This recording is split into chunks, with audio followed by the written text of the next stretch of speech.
디모데에게 바울이 이제부터는 물만 마시지 말고 내 위장과 자주나는 병을 위하여 포도주를 조금씩 쓰라라는 이 본문에 좀 주안점을 맞춰서 그리스도인의 음주의 문제에 대해서 좀 이렇게 나누려고 합니다.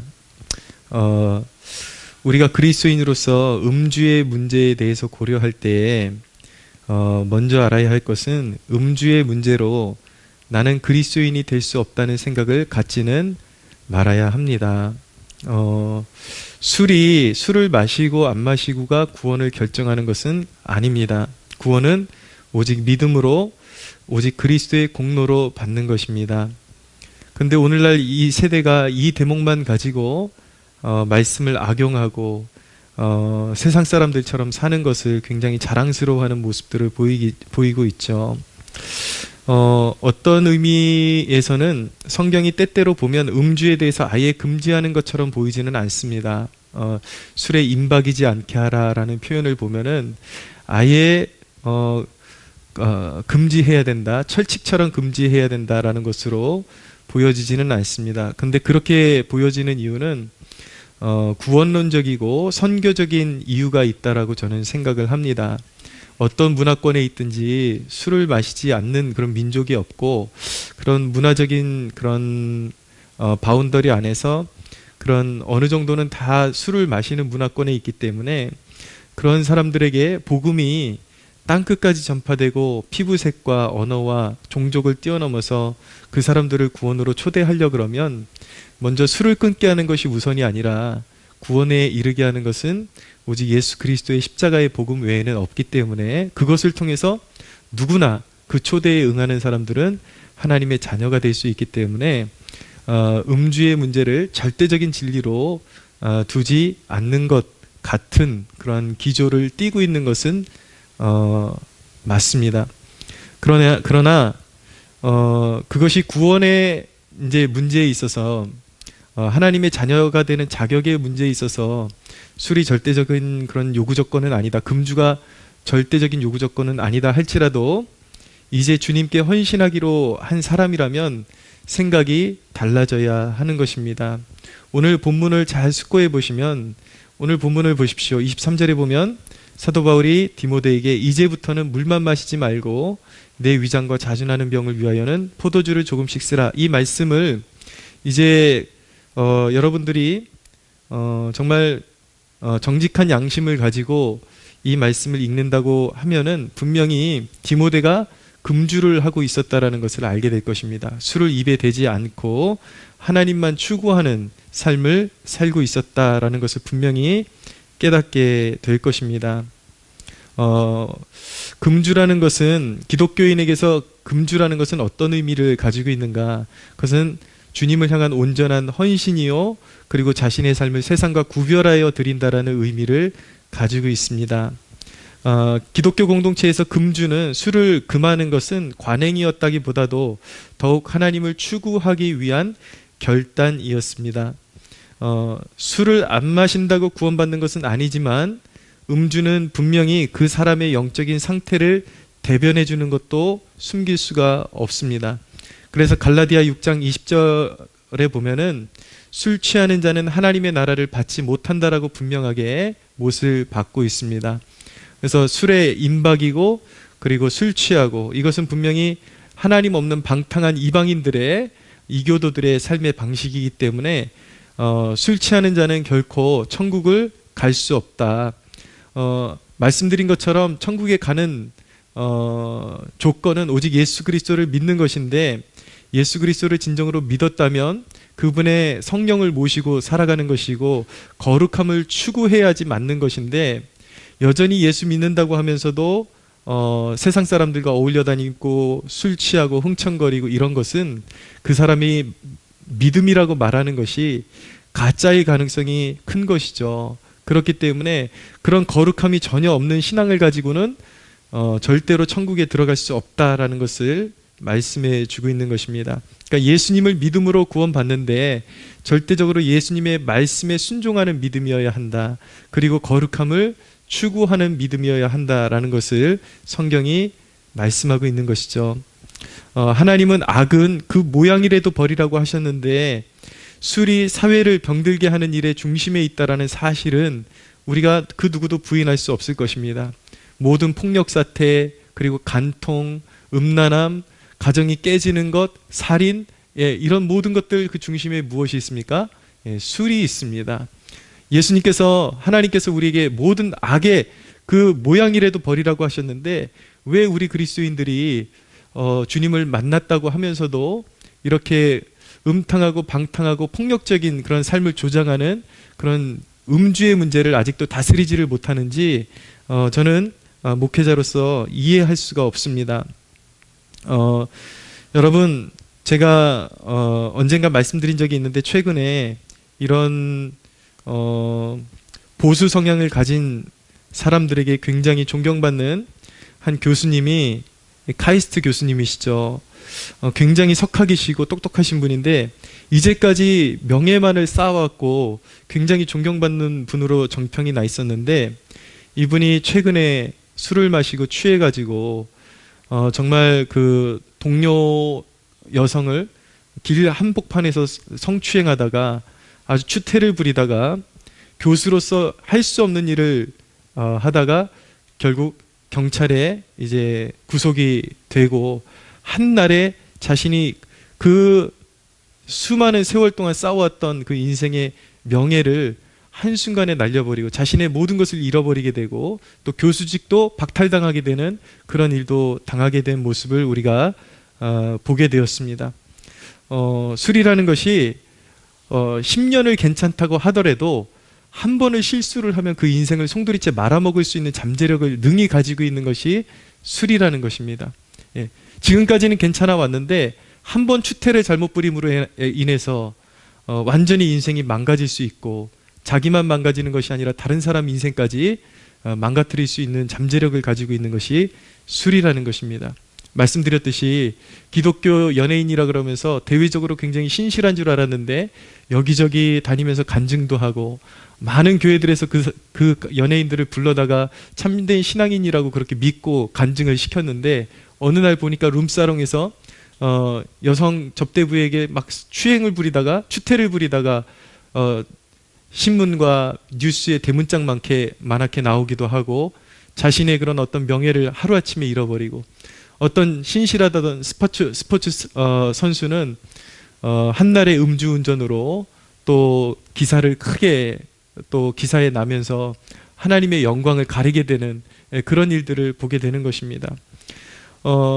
술은 얼마든지 인생을 망가뜨릴 수 있는 잠재력이 있기 때문에 그것을 우리가 그리스도인으로 살아가면서 해결안 받지 못하면 요즘 그리스도인들의 삶 가운데 이 술에 관한 그런 술을 즐기는 모습이 너무나도 자유로워져서 SNS나 이런 데 보면 자신이 신실한 그리스도인이라고 하면서도 서슴지 않고 그렇게 술을 마시는 모습을 공유하고 하는데 가족끼리 뭐 자녀들하고도 맥주 한 잔씩 하고 이런 것이 그냥 별 문제 아닌 그런 문화가 되어버렸죠. 그래서 그런 것들을 공개적으로 내세우는 것도 하나 부끄러움을 모르고 그렇게 이제 내세우는 시대가 되어버렸는데 술이라는 것은 내 자신은 어느 정도 지금까지 잘 다스려왔다 할지라도 우리 자녀들이 신앙에 바로 서지도 않은 상태에서 부모에게 술 먼저 배워가지고 그렇게 살게 되면은 자식들을 결국 영적인 어두움 가운데 방치하는 꼴이 돼버리는 것이고 또 나는 술을 절제할 수 있다고 할지라도 내 자녀는 그 술을 배워가지고 얼마만큼 절제할지 알 수가 없는 거예요. 그냥 세상에서 허랑방탕하고 친구들과 몰려다니면서 술 마시고 음란한 일 저질러버리고 하나님을 떠나서 그렇게 방탕하게 오랜 세월 동안 살아가야 할 수도 있는데 그리고 심각한 경우는 돌아오지 못할 수도 있는데 우리 그리스도인들이 가정에서 부주의하게 자녀들에게 술 마시는 것을 권장하고 그리스도인이지만 이건 문화야 그러면서 서로 권하는 그것이 내 자식을 망치는 길이 될 수도 있고 내 영혼을 망치는 길이 될 수도 있고 그 누군가를 망치는 길이 될 수도 있는데 왜 그 죄의 근본이 되는 그 술 하나를 우리 그리스도인들이 처리하지 못해가지고 그렇게 방탕한 삶을 살아가야 하는지 우리 오늘날 이 시대를 살아가는 그리스도인들이 한번 하나님 앞에서 정직하게 그리고 심각하게 고민해 볼 필요가 있는 것입니다. 여러분, 더 심각한 것은 무엇이냐면 술은 결정적으로 영적인 축복들을 방해합니다. 영을 둔감하게 만들고, 술을 마시는 사람들은 어느 정도 신앙생활은 할 수 있을지 모르겠지만 하나님과 깊은 관계로 들어가는데 분명히 한계가 있고 장애물이 된다라는 사실을 알아야 되는 것입니다. 여전히 술 마시고 담배 피고 그렇게 세속적인 그런 습관들을 버리지 못한 사람들은 정해져 있어요. 이 생각도 영적으로 생각하는데 한계가 있게 됩니다. 그래서 항상 생각하는 것도 육적으로 생각하게 되고, 하나님과의 더 깊은 연합으로 들어가는데 결정적으로 한계에 부딪히게 되고, 기본적인 신앙의 수준을 넘어서 그분의 깊은 임재로 들어가는데 막히게 되는 것입니다. 결국은 믿기는 믿는데 육적인 사람이 되고, 사고방식이나 행동하는 그 모든 것들, 결단하는 모든 것들이 세상 사람들과 거의 흡사해서 하나님께서 그를 통해서 어떤 선한 일을 이루고자 하실지라도 알아들을 수 없고 영적으로 민감하지 않기 때문에 하나님은 그를 통해서 하나님의 선한 일을 이루실 수가 없게 되는 것입니다. 성령의 음성에 굉장히 둔감해지게 되는 것이죠.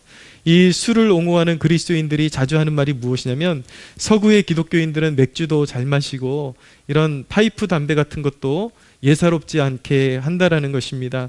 예, 그런 경우들이 많죠. 그러나 유럽 같은 경우는 물 자체를 마실 수가 없습니다. 석회질이 굉장히 많기 때문에 반드시 물을 희석시켰고 이제 그 맥주로 만들어서 마셔야 그게 물 역할을 하기 때문에 문화 자체가 다릅니다. 그리고 담배 문제도 설교자들 가운데서도 이 담배 문제는 하나님 앞에서 이런 중심적인 그런 사안이 아니다 그러고, 처음에는 이 목회자들 가운데서도 파이프 담배를 피는 사람들이 있긴 있었어요. 그런데 그 사실을 사람들은 거기까지만 말하죠. 그러니까 오늘날 이 시대를 살아가면서 그리스도인들이 술, 담배 하지 말라는 건 굉장히 촌스러운 요구다라고 그렇게 치부를 해버리는데, 그 사람들이 더 이상 알지도 못하고 이야기하지 않는 부분은 무엇이냐면, 서구 기독교인들도 맥주를 마시고 술을 마시고 파이프 담배를 피다가도 깊은 하나님의 임재를 체험한 사람들마다 영혼의 각성이 일어나고 그것을 끊게 되었다라는 사실은 더 이상 말하지를 않고 있는 것이죠. 유능한 설교자 가운데 마틴 로이드 존스 목사님이라는 분도, 제가 설교단에서 자주 그분의 설교를 이렇게 인용을 하기도 하는데, 목회자가 돼서도 파이프 담배를 좀 피시고 그랬습니다. 그런 부분에 있어서 서구인들이 좀 더 자유로운 생각을 가진 것은 사실이에요. 근데 이분이 파이프 담배를 피다가 어느 날 하나님의 임재를 더 깊이 체험하고 하나님과 인격적인 관계가 형성되면서 이것이 자신의 거룩함을 파괴하고 있다라는 그 사실을 인식하는 순간부터 그분도 담배를 끊고, 하나님께서 분명한 사실은 무엇이냐면, 사람들이 무엇이라고 하든지 간에 하나님께서 귀히 사용하신 사람들은 그 사람이 서구인이든지 아시아인이든지 상관없이 모두 술, 담배를 하나님 앞에서 완전히 끊어버리고 하나님만 추구하는 거룩한 삶을 살았다라는 것입니다. 여러분, 결정적으로 술에 대해서 하나님이 어떤 생각을 가지고 계시는가를 지구촌 가운데 성령님이 강타하셨을 때마다 어떤 일이 일어났었는가를 우리가 살펴보면 알 수 있는데, 지구촌 가운데 영적인 거룩한 부흥이 일어날 때마다 제일 먼저 일어났던 현상이 무엇이냐면 바로 사람들이 술을 끊게 되었다라는 것입니다. 술 취함이 하나님 앞에 아주 깊은 죄악이고 그것이 하나님이 미워하시는 죄악이라는 것을 깨닫게 되면서 성령님이 강타하실 때마다 사람들이 술을 끊게 되고 그 주위에 있는 술집들이 다 문 닫게 되었다라는 것이 기독교 역사에, 그리고 실제로 이 지구의 역사에 하나님이 이 지구촌에 임하실 때마다, 성령으로 강력하게 임하실 때마다 일어났던 사실이었다라는 것을 기억해야만 하는 것입니다. 우리나라에도 1907년도에 평양에 성령님이 강하게 역사하신 때가 있었는데 그것을 평양 대부흥이라고 하죠. 그 대부흥이 일어났을 때 제일 먼저 일어났던 사람들이 무엇을 회개했는가? 술 마시고 방탕하고 노름하고 이렇게 살았던 것을 가장 먼저 회개하면서 사람들이 거룩한 삶으로 변화되는 것부터 일어났다라는 것을 우리가 기억할 필요가 있는 것입니다. 심지어는 성령님께서 강타하실 때 사람들이 술 취하는 것, 술 마시는 것이 죄인 것을 깨달을 뿐만 아니라 술을 안 마셔도 성령으로 충만하지 못한 그 자체가 죄라는 것을 깊이 깨닫게 되었습니다.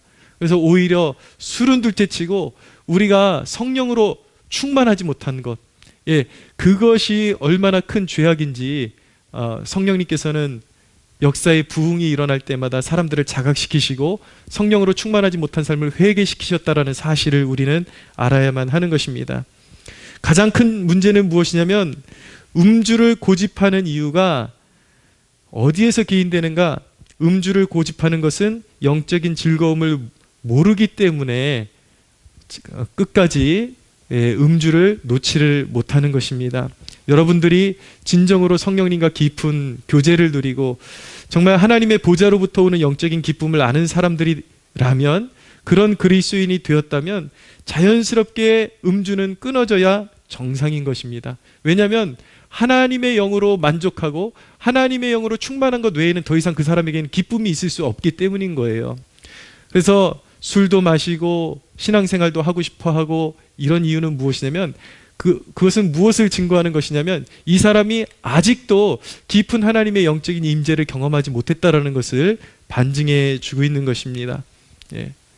계속해서 그 상태에서 머무르게 되면은 하나님이 주시는 귀한 은사들, 하나님이 주시는 귀한 영적인 축복들을 결국은 망각하고 받아 누리지 못하고 살아가는 그런 병폐 가운데 살아가야 한다는 사실을 기억해야만 하는 것입니다.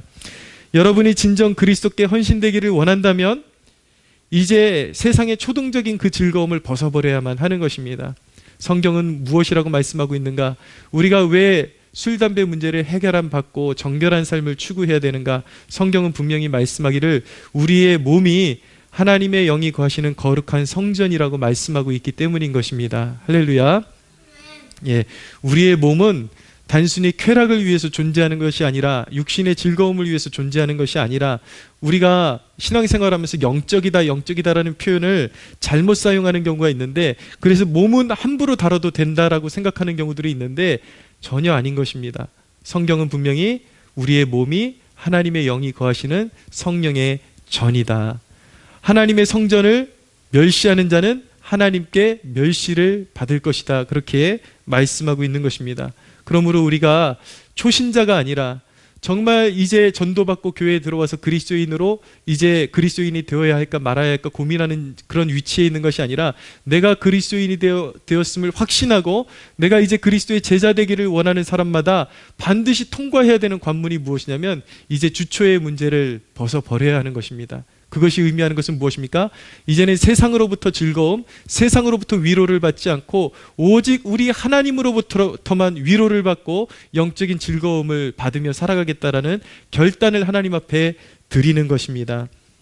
사랑하는 여러분, 오늘 그런데 사도 바울이 디모데에게 포도주를 조금 쓰라고 한 것은 사실은 음주를 허락하는 것이 아니라 디모데에게 자주 일어나는 병 때문이었다라는 사실을 꼭 기억해야만 하는 것입니다. 우리가 여기서 잠시 짚고 넘어갈 문제는 무엇이냐면 하나님의 사람들에게 늘 육신의 연약함이 따라다녔다라는 것입니다. 오늘 바울의 후계자 에베소 교회의 감독으로 있었던 디모데에게도 그 위장병과 자주 이렇게 병이 일어나는 그런 병이 있었다라는 것을 성경이 말씀하고 있죠. 하나님께서 특별히 하나님이 귀히 사용하셨던 사람들마다 병을 가지고 있지 않았던 사람이 없습니다. 한경직 목사님, 종교개혁자 존 칼빈은 걸어다니는 병원이라는 그런 별명이 있을 정도로 여기저기 안 아픈 곳이 없을 정도로 하나님이 기독교 역사에 귀히 사용하신 사람들이 다 폐병을 통과하고 어떤 결핵 또 어떤 암, 죽을 뻔한 그런 고비들을 통과하면서 이제 하나님의 사람들로 빚어지는데, 하나님께서 귀히 사용하시는 사람들에게 그렇게 병을 허락하시는 이유는 무엇이냐면 자신의 약함을 인정하고 자기 자신을 의지하지 않고 이제 하나님만 의지하라고 하나님께서 고의적으로 의도적으로 그에게 연약함을 허락하시는 것입니다. 여러분, 우리에게 하나님께서 왜 우리가 신실하게 믿는데도 불구하고 자꾸 우리에게 연약함을 주시는가?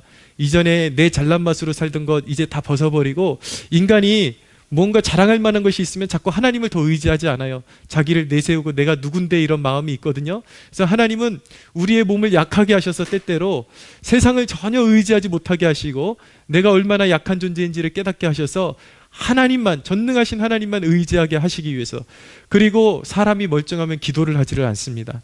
그렇기 때문에 전적으로 기도를 통해서 하나님을 의지하게끔 기도의 사람으로 빚어주시기 위해서 때때로 하나님께서는 우리에게 질병을 그대로 방치해 두시고 때때로 하나님께서는 우리에게 병을 허락하실 수도 있다는 사실을 꼭 기억해야 하는 것입니다.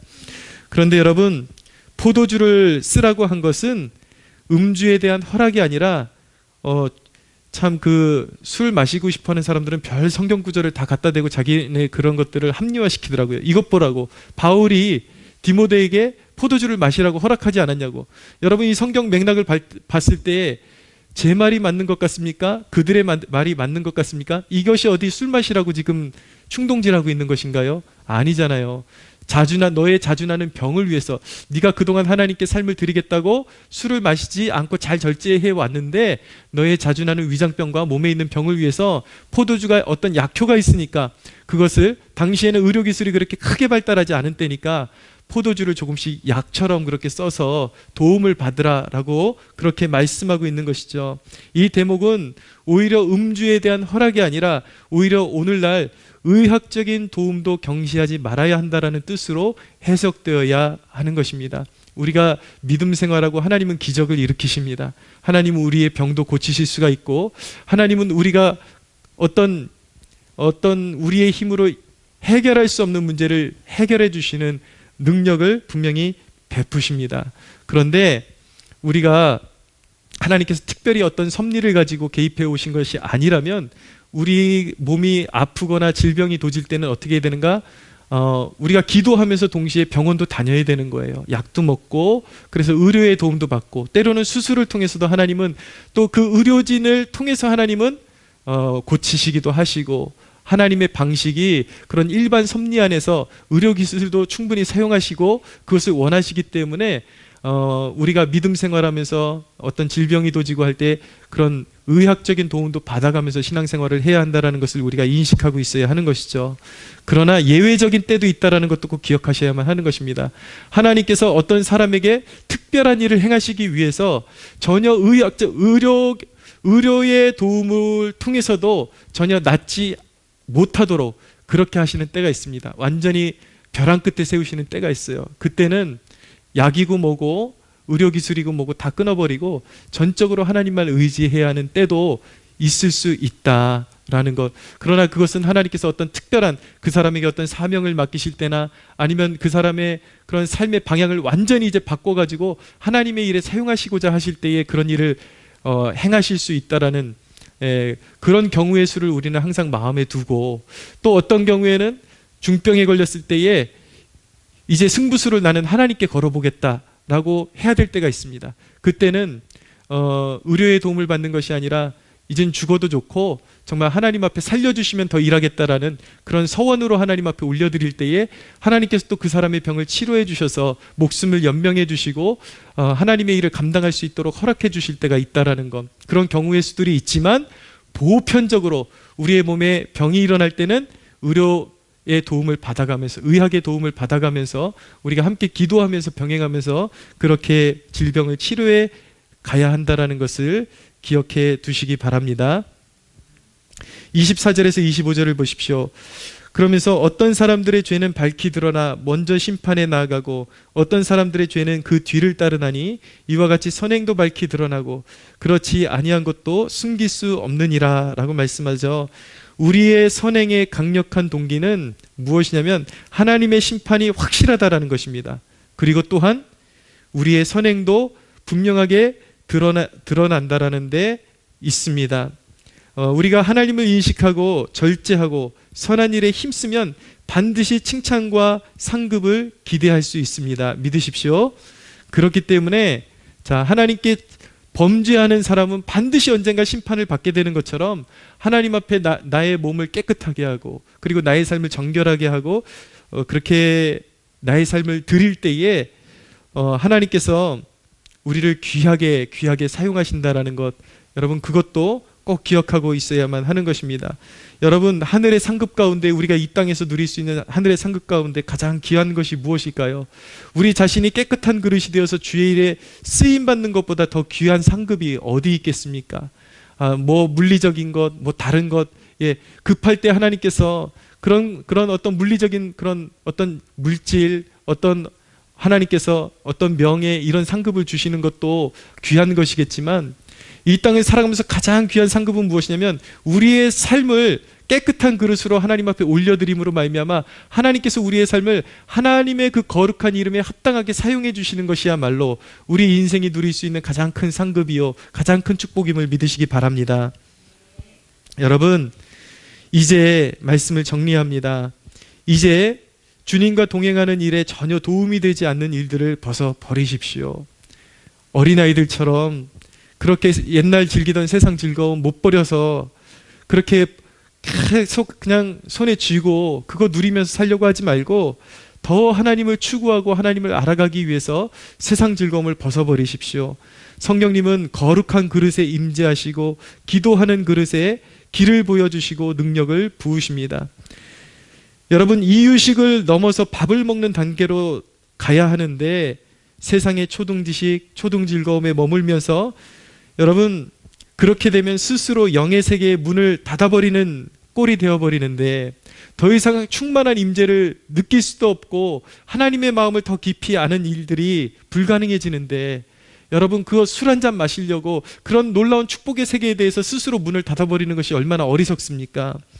사랑하는 여러분, 오직 그리스도의 임재의 즐거움이 여러분을 차지하도록 삶에 있어서 절제하고 금할 것은 금하고 하나님의 그 거룩한 얼굴만을 구하는 그런 복된 성도 여러분 되시기를 예수님의 이름으로 축복합니다. 우리 하나님께 영광의 박수 올려드리겠습니다.